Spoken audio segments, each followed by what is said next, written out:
Big news is shaking up the crypto world. Last week, the Genius Act was signed into law, marking a pivotal moment for the future of stablecoins and for cryptocurrency exchanges.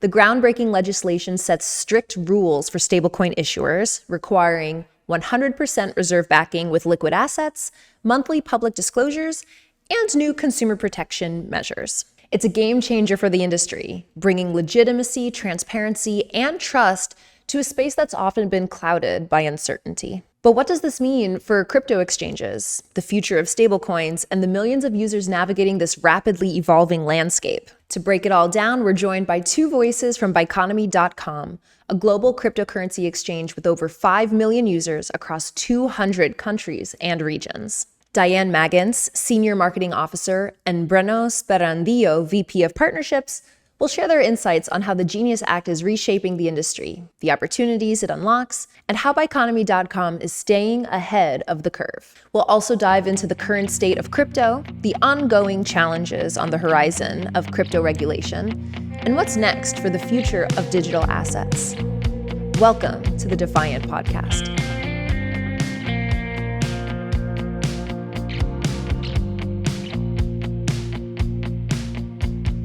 Hello, everyone, and welcome back to the Defiant Podcast. I'm your host, Vinny, and we are joined today by Diane Magince and Breno Sperandio. Thank you so much for being on the podcast, guys. Thanks for having us, Vinny. It's a pleasure to be here. Yeah, so let's jump right in. So for those of you who may not be familiar, can you give us a quick overview of Bikonomy.com and what sets it apart from other cryptocurrency exchanges? So our exchange is a centralized crypto exchange, and it was established in 2019. So we are on the market for 5+ years already, and until now and to this moment we are ranked between 20 to 30 centralized crypto exchanges on Coin market cap, and to be exact, we are 27th at this point. But you know, the rankings jump down and up, so it changes. And Right. we offer more than 15 products, and like usual ones like spot, futures trading. Then we have our specific products like Bikonomy Kickstarter, Bikonomy Earn products, and many more like copy trading and trading tools and others. Our 300 coins are available for trading currently, and new coins, they are listed constantly, daily, and especially now when the market is booming. So this is a good to know. But you know, also the coins, the ones are listed and the others are delisted. So it's a constant flow. But in average, it's 300 coins. And we are proud for what we have achieved by now. We have established a lot of partnerships, but on that, Breno will elaborate more. And then we have quite solid user base. It's more than 500K active users on our platform. And actually, yeah, these are our main milestones, and furthermore, we will achieve more. Brilliant. Breno? Yeah, I think that my favorite things about the platform are first the earn product that works as a training wheels for users to kind of start playing around with DeFi stacking and feel what the DeFi environment would look at. And centralized exchanges are actually the first platform that a regular user would go through. But the main strength from my perspective is our global audience. We have so many communities, and we communicate in over 20 different languages locally with local community managers. So we grasp this localization, this feeling that each country has. And it varies from young ones that are here for meme coins and game tokens, but also for all the way to the other end of the spectrum of professional traders that want to have automatic trading and fast trading and reliable charts. That's really great because, you know, people in different parts of the world are going to have different needs that crypto can fill. And I think it's easy for us in the US to get very, tunnel visioned on what we need and not thinking about, like, for example, the USDC, legislation and how that's going to make borderless payments great. Well, that means a lot more to people in Africa and Latin America than those of us in New York. So awesome. So the crypto market has seen many ups and downs lately. I'd love to hear how you guys would describe the current state of the industry and just tell us a little bit more about what you're the most excited about as to where the industry is headed. It's quite interesting because people's perceptions about market and their understanding of market is different, but I will share, sort of my personal views and based on how we operate in the market. The current state and the current stage that we are in is very unique because many states, many governments, they turn to crypto space. Crypto industry cannot be ignored any longer. There were a lot of initiatives that led to that are leading to increasing mass adoption of crypto among regular customers, regular people. So it's very much interesting. Introduction of AI tools, AI agents, AI opportunities in crypto space is also quite immersed. And even for crypto trading, what does AI is just amazing. And now with this stage where we are in, many think that it's altcoin season has started or it's about to start. So everyone is just on waiting mode to gain as much as they can from this. Surely, a lot will depend on policies, on the U.S. president's policies and actions, and his steps towards crypto. But the current state is quite promising, I would say. Absolutely. Breno, what do you think? Yeah, I would double down on that. I think the industry and the tech are more mature now. And major chains are somehow interoperable, getting better and better every year on that. Wallets have evolved to be safer and easier. We have named services, we have best practices that we didn't have 3 to 5 years ago.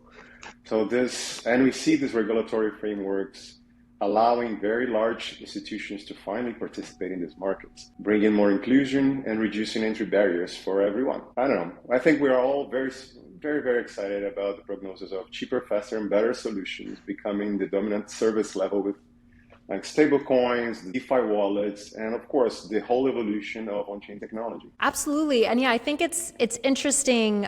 A couple of weeks ago, we had Cadena's CEO on, Stuart Popejoy, who mentioned, a lot of the time going for efficiency and cost savings is not necessarily going to be enough to create the buzz that we need, unfortunately. But I think, like Diane, you were saying, we have not just efficiency, cheaper, faster transactions. We're also talking about a potential altcoin season coming up, right? So if you can have cheaper, faster transactions and make 200% on your Doge or whatever that asset is, like now we're really cooking with gas,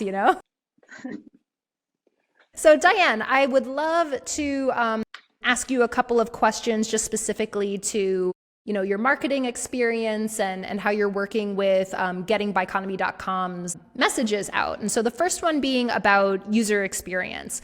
Biconomy.com is known for having a really great user experience, which I think is really important because exchanges are not just about crypto degens, right? As you said, we're going to have this being the first point of contact for a lot of people as they are dipping their toes into crypto. So can you tell us a little bit about how you ensure in your marketing highlights that this feature is, easy to use, and how do you do that in order to attract both beginners and experienced DeFi traders? I would say that simplicity and easy to use features and fast transaction is our superpower and our marketing reflects that. So we have highlight features like intuitive navigation and lightning fast performance through product videos, then in-app tutorials, and we also interact with influencers and we host our AMA sessions from time to time. So for new users, we have created a step-by-step guide to walk them through a KYC process and to make it easy for them to make their first trade. If we talk about more experienced users, we have futures and spot interface that is friendly to them for their level, and then we have chats, and we have push up notifications for market updates, and our X account is also quite active, page or account, whatever you call it. So it's also quite active in bringing market insights into where market goes and what tokens are performing the best and so on and so forth. But we also have these notifications on our website and in the application. So actually it's just to make it easy, simple,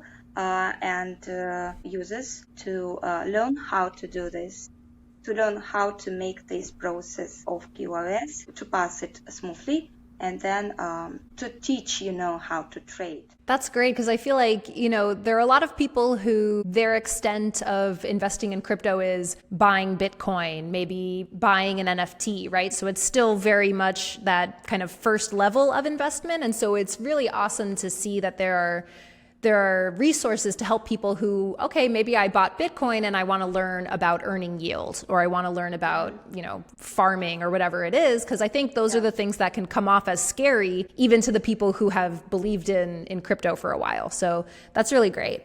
And then moving into what it's like to market in a regulated environment, I think this year is really unique in the sense that we have multiple bills that are being passed across the world to help protect consumers and to give us the guideposts that we need in order to continue to innovate. So with the Genius Act introducing marketing rules to protect consumers, how is Buyconomy.com adapting its marketing strategies to align with the new regulations?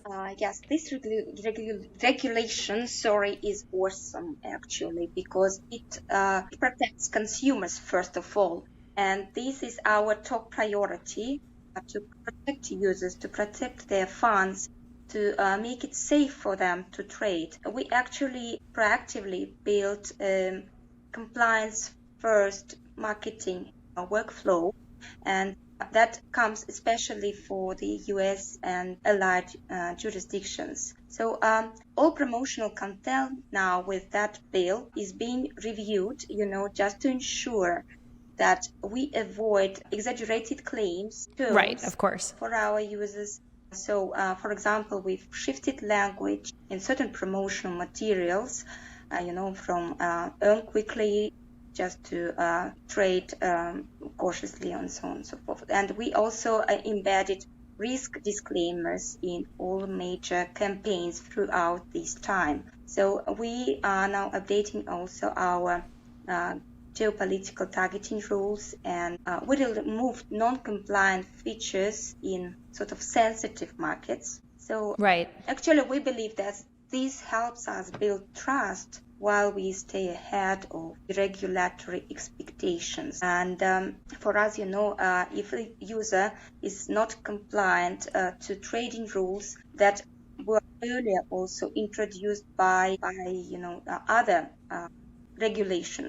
earlier regulations, then we inform the trader that you are not compliant, you need to readjust your strategy. So if they don't do that, then we imply certain measures also. So this is also an effort to comply with the regulations. And there is a lot to be done actually on compliance, especially in light of this Genius Act. I believe that we've done what we could until now, and we're still doing and will be doing what we can do to protect our users and to save their funds. Yeah, and I imagine it must be a big workload to, stay up to date with each of the regions that you're covering, and what's legal here, what's illegal there, what are you allowed to say and do. So it's a big undertaking, and the ways in which the Genius Act, yes, will obviously impact your US customer base, but who knows what the tailwinds are going to be there. So yeah, really important. And I like that you're building on creating trust with the consumer base, because that's what we need in crypto, right? Like the worst thing that can happen is someone buys cryptocurrency and then it's lost or something negative happens. Like a lot of people just need one bad experience and they're out. So it's really important, I think, to work on not only building loyalty with your consumer base, but trust so that they want to be loyal to you. Otherwise, like, who cares? Yeah, I agree with you. All right, so I'm just going to shift over to you, Breno. Let's talk a little bit about partnerships in crypto. They're obviously a crucial part of any business, but especially here in the crypto space. Can you share any of your recent collaborations that you feel have been really exciting or that have significantly impacted Buyconomy.com's growth? Yeah, but it's hard to pinpoint one specific partnership. The way we look at it, each collaboration positively impacts our growth, especially token issuers. I would say first and foremost, talking with token issuers and understanding why they're coming to us, what they expect from it. We truly believe the way that we deliver market access, but we also believe the way that we communicate with each community. So right. A token being listed, they're bringing our community to us. They need to believe in everything that the system is working properly, but also we will bring them to our communities and to different countries and to understand what are the core values they want to communicate, how they connect with them, what's their branding, their tone of voice, all of these things that we will represent them in a sort of way. But some interesting things are also offering staking to non-DEX users, like I mentioned before, through the earn action, that users have access to those specific tokens and they see that as their saving account sometimes. Depending on which country right. they are, they have a hurdle of doing with currency devaluation every single day. So going through crypto, even sometimes certain meme coins that have been around and are not as volatile anymore, they could be an interesting tool for them if they're accepted in their regions. But part of the conversation that takes a block of our calendars are regularly reaching out to L1s and L2s, some VCs, some market makers, and specific communities to understand their sentiment about the whole market, what they're looking at, especially with L1s and L2s, because they are the protocols, they are the home of everything that is being built. What is there that we need to be ready to integrate soon? Or is there any way that we can help them to access certain markets or even to get feedback from certain user communities? And of course, we're going to talk more and more about it, but now there's a very strong new stream of stablecoins that they're looking for liquidity and additional trading pairs because they want to have market access. And some of them will try to compete with already very large and well-established stablecoin issuers.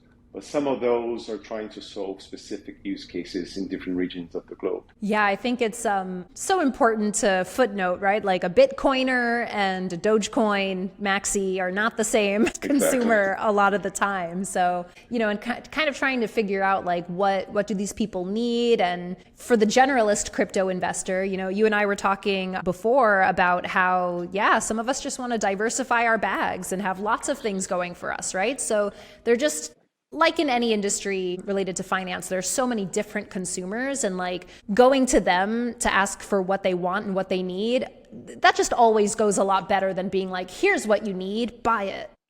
Yeah. And most of the time that behavior doesn't help, right? It doesn't work. You need to be listening, you need to be attentive. Yeah, not the best attitude, but well, we're community first often. As cringe as that can sound sometimes in crypto, I do think it captures a lot of like us changing what the expectation is of like the relationships between different entities. The PR Genius is a top crypto PR and growth marketing agency, helping brands globally with expert PR and strategic growth marketing. They've worked with 300 plus projects like Movement Labs and IO.net. Unlike traditional agencies, they charge only on performance. Their services include earned PR opportunities and marketing services to help boost wallet holders and organic X followers. Learn more at www.theprgenius.com. So let's talk a little bit more about stablecoins, because another thing that happened with the Genius Act is now it opens the door for banks and for other entities to become licensed stablecoin users, issuers, which is pretty exciting. Do you see this affecting partnerships and competition in the crypto exchange space? Yeah, well, for sure, it raises the bar and pushes the whole market forward. That's it. And hopefully it will raise the new tide will raise all boats with it. But my main hope is that MiCA in Europe and the Genius and Clarity Acts in US will make TradFi and banks to finally properly embrace Web3 instead of just turning their backs to it. To this date, there are still very large corporations that completely block any interactions with Web3 businesses or even users. So that's talk about attitude. Right? So that's the first thing that I want to see change, because this is, many people say, oh yeah, I want to do that, but my bank of choice or my 2 or 3 bank of choices don't integrate to whatever you're offering or this specific game or this specific solution that I felt attracted to. But I believe also that very quickly these rules will bring better integration. I think that's the first thing that we'll see. We'll see instant transfers. When you start thinking, and you mentioned this before, most people in America don't think too much about it because most of the systems in America work really well. Certain other countries in the world might share the same feeling, but most of the world struggles with anything financial related. Some people still need to physically go to a bank branch, agency that is far, far away. And then you have a specific time that you need to go there, and that disrupts your working schedule, your family schedule. If you're a large business that has cross-border operations, or if you are a supplier somewhere or an exporter, hurdles and more hurdles, not only with governmental rulings, but the whole banking system that is still doing the same thing as, 50 or maybe even 100 years ago. So, and let's not forget that the first use case, besides Bitcoin or blockchain, is bringing trust to the system. So it will be more safe for everybody. Yeah, exactly. Speaking of safety, I'd love to talk a little bit more about security. It's obviously a big priority for Biconomy, as Diane was saying earlier. Do you ever use partnerships as an opportunity to enhance the platform's security measures? And if so, what does that look like? Every single time. Every discussion, every conversation, it will start with, of course, mapping expectations and opportunities and finding synergies. But the next step, the next evolution, whenever the conversation gets serious, is due diligence, is establishing trust on each side, and then evolving to the fact that, do we want to associate our brands? Do we want to be publicly together? Do we want to have our logo appear on each other's websites, and how we communicate through other communities? So that, and every single time there's a little bit of back and forth that I bring to our compliance or legal or even marketing to say, we're doing this, could we do that? Or why are we doing this? How do I justify? I have this question. Let's jump on the same discussion and share why we think about this. So each partnership is a building block of trust, I guess. We're always validating each other. And I like to say that whoever is present in this industry for more than 4 years can easily note how most of the exhibitors change every 2 years in the conference floors. So that's one thing. If you've been around, at least each brand validates each other. I love that. It's like DYOR or bust is like so crypto. And it's just so great to me that, like so many people in crypto, especially those of us who are like trying to build a better financial system, build a better world, as, utopian as that might sound, like the legislation is actually just catching up to us. Like we've already been doing due diligence. We've already been doing like all of the work that you need to do to create a secure platform. This is just helping hopefully to weed out bad actors and to add that those guardrails that, a lot of us have been asking for over a decade, right? So it's exciting to finally have it. It might not be enough, but government is slow, unfortunately. So I'd love to switch back. I'll ask these questions to both of you, either of you, whoever wants to jump in. Let's talk a little bit about the Genius Act's impact on crypto exchanges, because there's a new focus on reserve banking and on transparency, transparency being a great part of the crypto industry. How do you think reserve banking and transparency will impact the way exchanges like Biconomy.com operate? I don't mind, Breno, if you start. Okay. So polite. Thanks, Diane. I think of this as, I think you answered the question before asking it. I don't see much change for the exchanges individually. Yeah, because most of us are already focused on best practices. We needed to be. We needed to build trust in the market. And honestly, it's extremely competitive. This is a market that anybody can jump in. You have all kinds of trading platforms. You can build a white label that is not so expensive. The expensive part of the thing is not necessarily the back end of the system, is all the talent that you need to hire and spending time and knowledge to put the effort. But I would say to put the effort to make something proper and compliant. But I would mention one thing. Legal and compliance department, we need to define what due diligence looks like when stablecoin issuers in America are under the act. But then we will also have issuers from other jurisdictions under different regulations. Do we need to build walls? Is this interesting for the industry? We might evaluate things like we can have restrictions according to geolocation or KYC for specific regions, but I don't think that would be the best outcome out of it. I think we need to search for more unity than separation. That's my 2 cents on this. Diane? You're taking it as unity, actually, but if we talk about this Genius Act, yes, certainly it brings transparency and clarity into crypto space, and this is what it was lacking, actually. So now, if you could just repeat the question, because there were a lot of questions, and now I'm a bit lost. Yeah, no worries. So the question was, how does the Genius Act's focus on reserve banking and transparency impact the way exchanges like Biconomy.com operate? So yeah, I see. But for me, I would say that exchanges would still need to more effort, to make this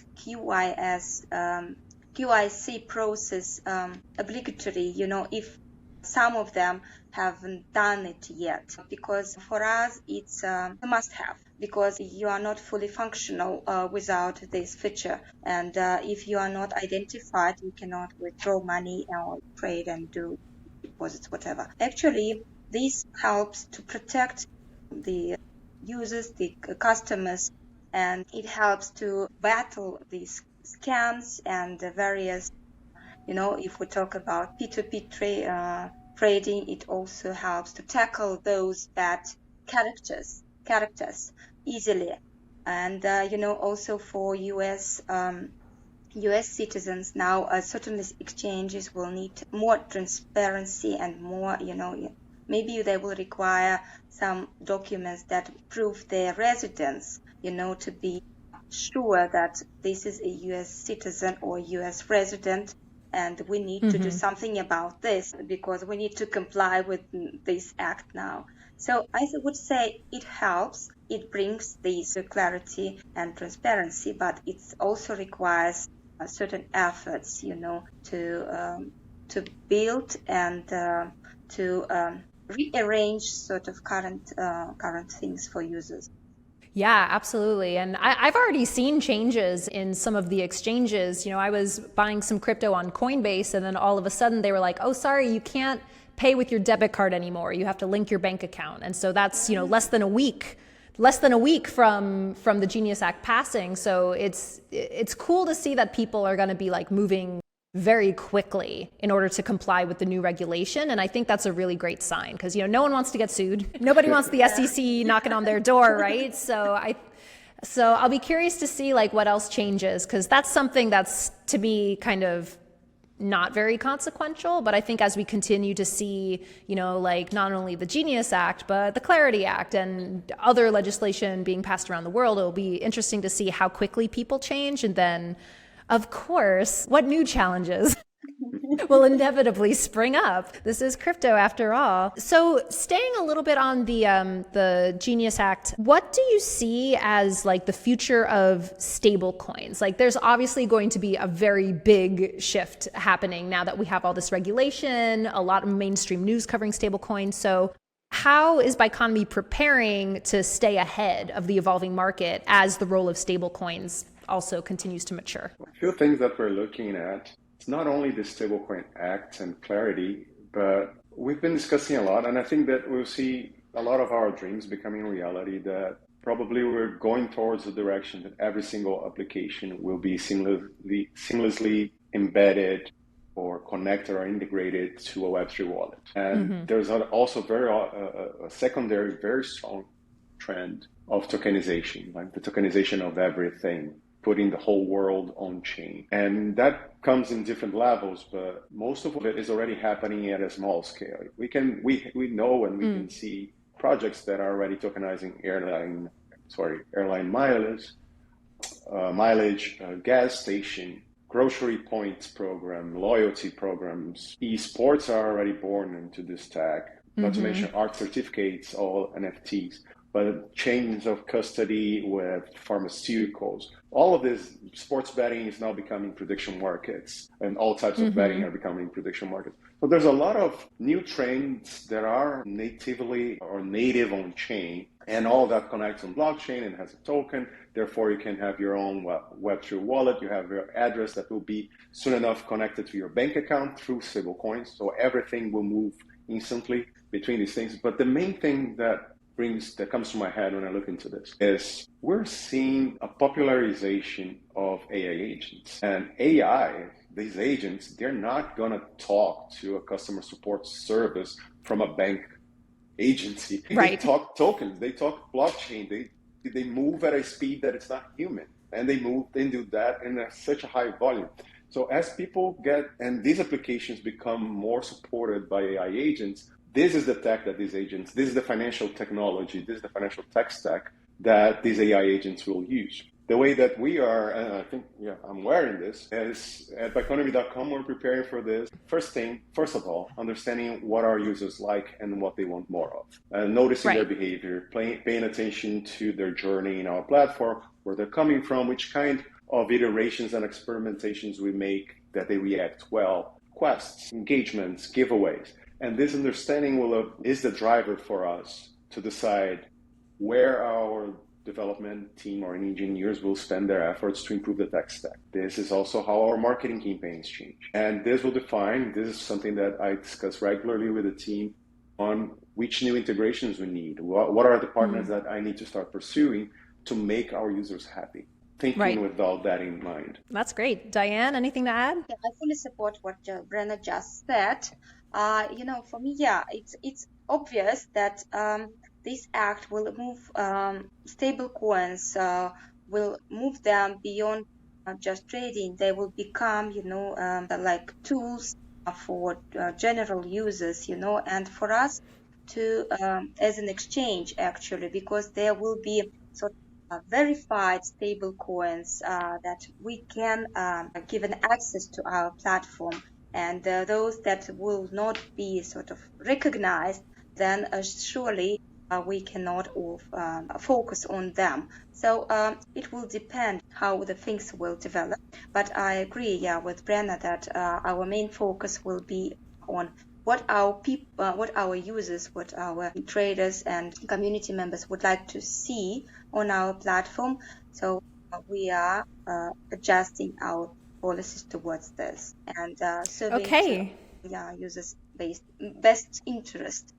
Yes, I love that because there's so many options out there that it can be very overwhelming. And so it's nice to have people who are qualified to be doing research and like putting this directly into their business model, I think is something that a lot of people are going to really flock to because, we all have that like too much freedom becomes a little bit like strangling. So it'll be a team effort, going back to the unity idea, team effort to push this all forward.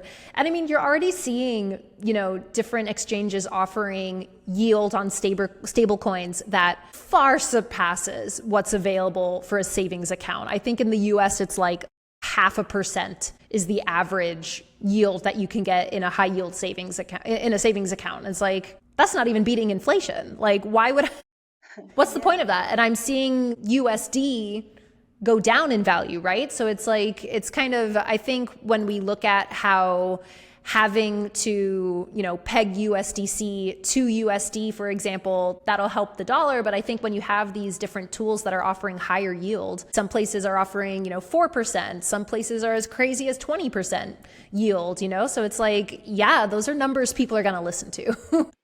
Diane, I'd love to switch to talking a little bit about the mobile app and just kind of what your guys' thoughts are on mobile first DeFi. It's definitely something that's gaining traction, I think in a lot of ways, because we have apps like Robinhood making mobile so much a part of their business offering that it's like, easy on the go trading. So it's definitely a key feature in that sense. And Diane, I'd love to hear, are there any strategies that have been the most effective in driving app engagement, app downloads, and just helping consumers with mobile? Yeah, we are constantly promoting, our app, our application. But what we've done when it was first developed, we launched a campaign where we offered the people who will upload our app. We offered them some rewards, and now even lately, just recently, we had campaigns when we requested and people, users, to rate our application in Google App, in Google Play, and then you have this iPhone App Store. Yes. Yeah, we requested our users and we offered this opportunity to them, because if they rate, they get rewarded, and this is sort of an incentive for our users who use our application on a daily basis. And what we also do in marketing, we like Breno, he was an active promoter of our application when we participated in a number of offline exhibitions and crypto events. So it was also one of the tools that we used. But besides that, it's a constant promotion. I wouldn't say that there was a particular strategy that gave us a certain percentage, but when we launched, this campaign helped us to onboard a lot of users. So actually, when you offer people sort of some incentive, reward, and so on and so forth, they are more inclined to do things that you would like them to do. So it serves, of course. Yeah, it helps us to promote the app. We are still understand that there is still a lot to do for our application to make it even better for our users. So constant collaboration between tech and the marketing and technological. What if sending crypto felt more human? Pulse just launched Red Packets, a new way to gift tokens with meaning. It's gasless, gamified, and claimable inside group chats only. Think airdrops meet social cues on-chain. Backed by smart wallet tech and live across major L2s, Red Packets turned communities into microeconomies of gratitude and growth. No seed phrases, no friction, just connection with value. Check it out at pulse.social. So Diane, I know you've been marketing crypto for a long time. Before Biconomy.com, you were at Binance. I'd love to hear just what are you the most excited about as far as working in marketing in this industry in 2025? Like, we have legislation, we have new all-time highs every day, it seems like, with Bitcoin. Like, it just feels like we're in a very different world than we were previously. So yeah, given your experience in marketing for crypto exchanges for many years, like, what are you the most excited about in the current moment? Wow, let me think. Hard to narrow it down, I know. Besides Bitcoin going to the moon, what are you excited about? Yes, that's the most important one. What is the most people are excited about, and be included. But actually, crypto space is completely different from what it was before, and it's a whole industry now. It's a fully fledged industry, and it brings in too many people. But what I'm excited about is that crypto is so dynamic. For me, no other industry in the world brings these dynamic changes into your everyday life. It's so instant. It's very volatile, and things change very fast in crypto, and you will sometimes feel like you are somewhere behind with all the developments. Oh, yes. Yeah. So this drives me, actually, and I like crypto for this. But as we speak about DeFi, I'm sort of scared, but I'm also excited about AI opportunities that are available at the moment for various functions and things to do. AI and I would say that that's what can give us what we can't even expect at this moment, and it's scary. For me, it's still scary what AI can do, but it gives immersive. Yeah, I'm going to be really interested to see how, like, I definitely think crypto is doing really well because it has the possibility of riding the wave of AI. But, you know, I'm most interested to see, I think that crypto technology, blockchain technology is probably our best tool against AI, like going off the rails. And so I'll be curious to see, you know, there are different companies that are engaging with like, you know, zero knowledge privacy. They're talking about how we can commodify, you know, online data and stuff like that and doing it through tokens. So I think it'll be really interesting to see not only the kinds of, you know, tokens and financial tools that come out of the collaboration in crypto and AI, but just it might be crypto that helps to keep AI in check. Like I have believed that for many years so far. And if the government won't do it, somebody's gotta. And I guess it'll be the crypto bros again, saving the day. So switching back over to you, Breno, I would love to just hear, are there any trends within the crypto space that you are picking up on and that you're like particularly zoned in on for 2025? So many. I think that we're finally reaching decent UI. I think that's the first thing. We have proper UI that people don't need to go through a very long learning curve anymore. Most of the people can have a crypto wallet with their phone biometrics. That's the first thing. We are reaching real interoperability between chains, that it's not so clunky. If I bought an NFT here and I want to trade it for something else, I need to go through different platforms to do it.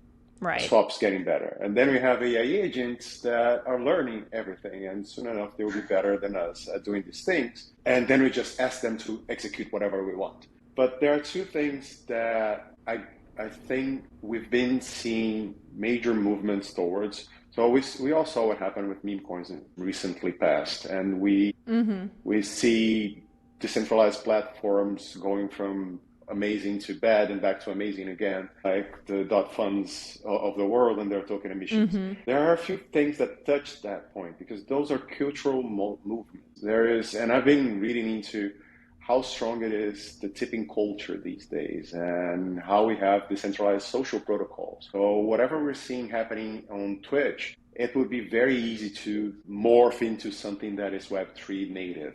And we have some examples of that already taken over. So making it easy for everybody to create a token out of a conversation or a picture, or you have a family day that you go to a sports event and you want to collect that. And that's a new type of collectible. And of course, for us, we want to be the environment that integrates all of it.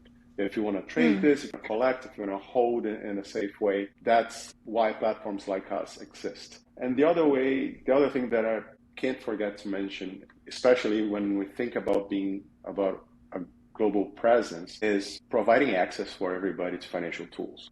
Like we keep touching these points, but we have to remind ourselves that in certain areas, if you're not an accredited investor, you don't have access to certain yields like you were mentioning. You have your saving accounts from your bank that is boring, that is under the inflation rates, that it's pushed by some manager that has their own quota to reach. And right here, okay, there's risk, and big numbers will have higher risks. But there are, especially with the regulation coming through, there are stable ways or safer ways to earn yield, or at least to be protected from currency devaluation, or to build sturdy future plans that you trust they will come through, instead of just placing bets all over the place. Right. A little more strategic would definitely be great. And, we were talking before the podcast about, obviously the Clarity Act is right here on the horizon. So I'd love to hear, Breno,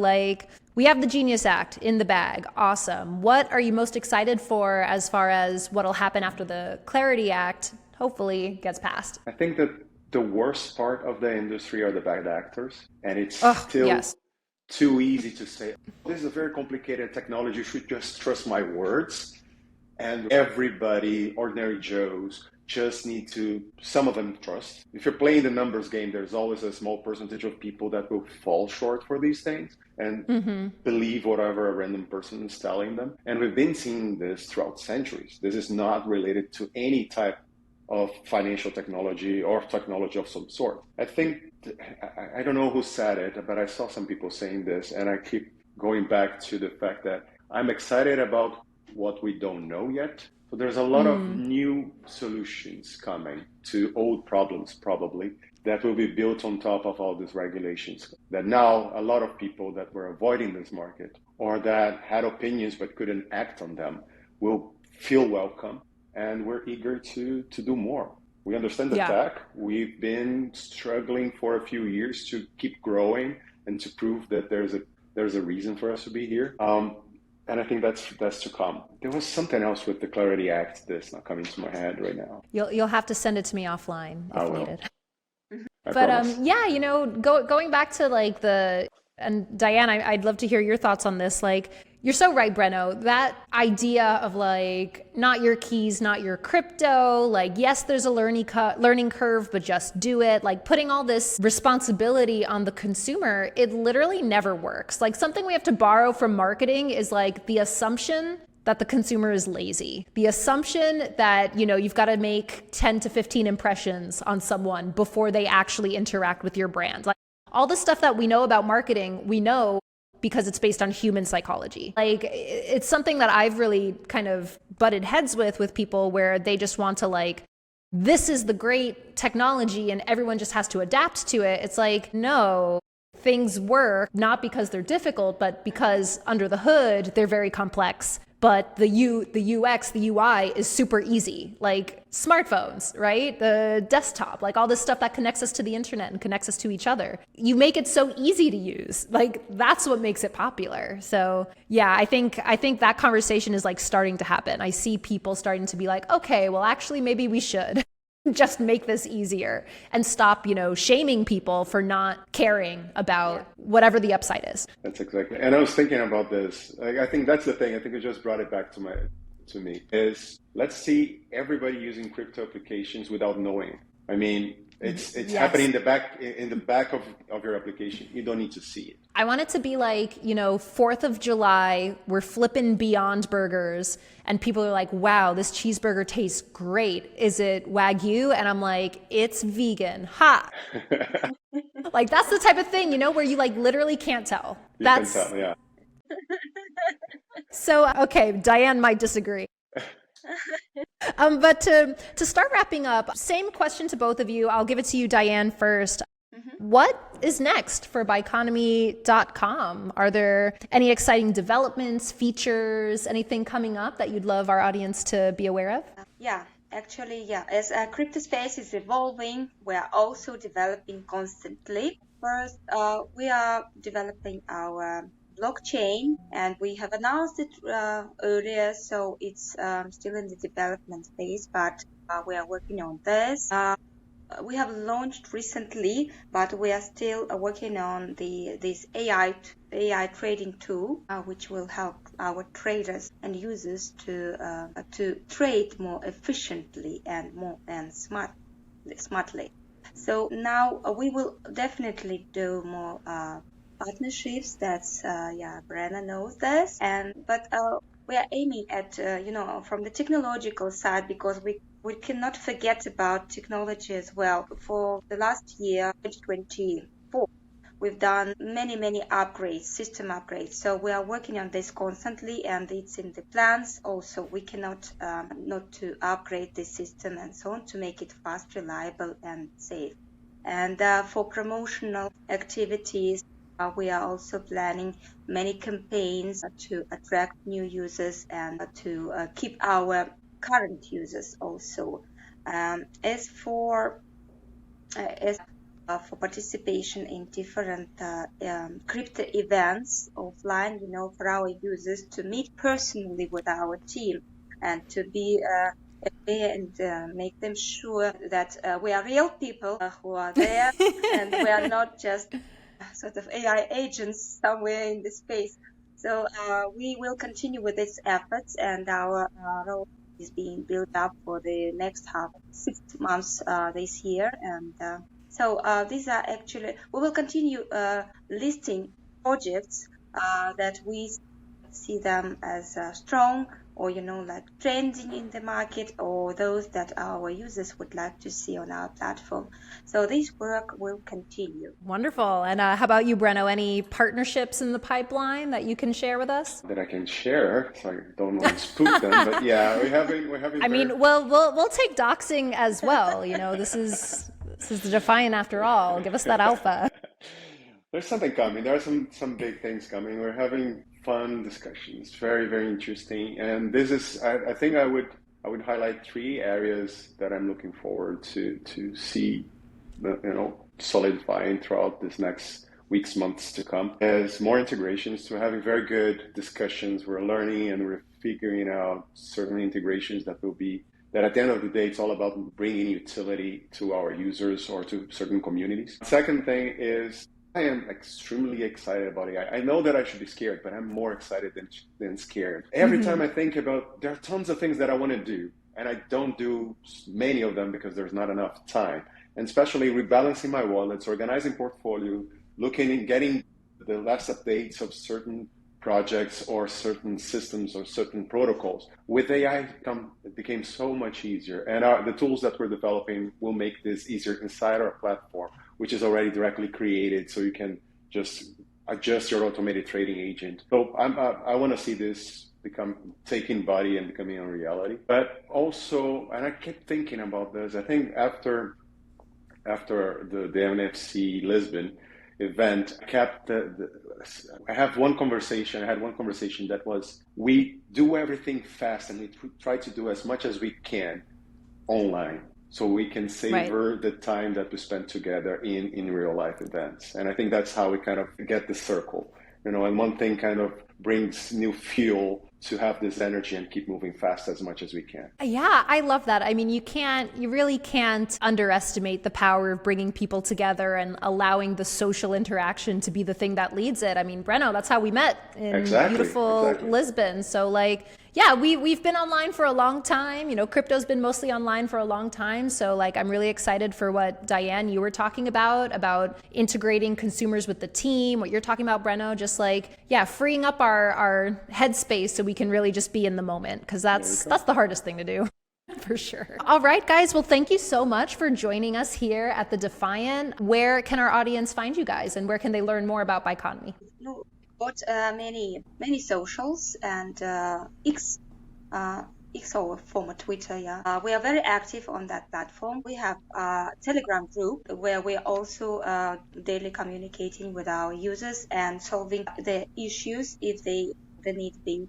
Then we have many more social accounts, and Breno and I help me. It's Reddit and Discord and many others. The website is a source of information, official information about our exchange, www.biconomy.com. You can find us there and upload our app, and we are also there. So it's available on Android, on Apple system. So we are everywhere. You can find us easily.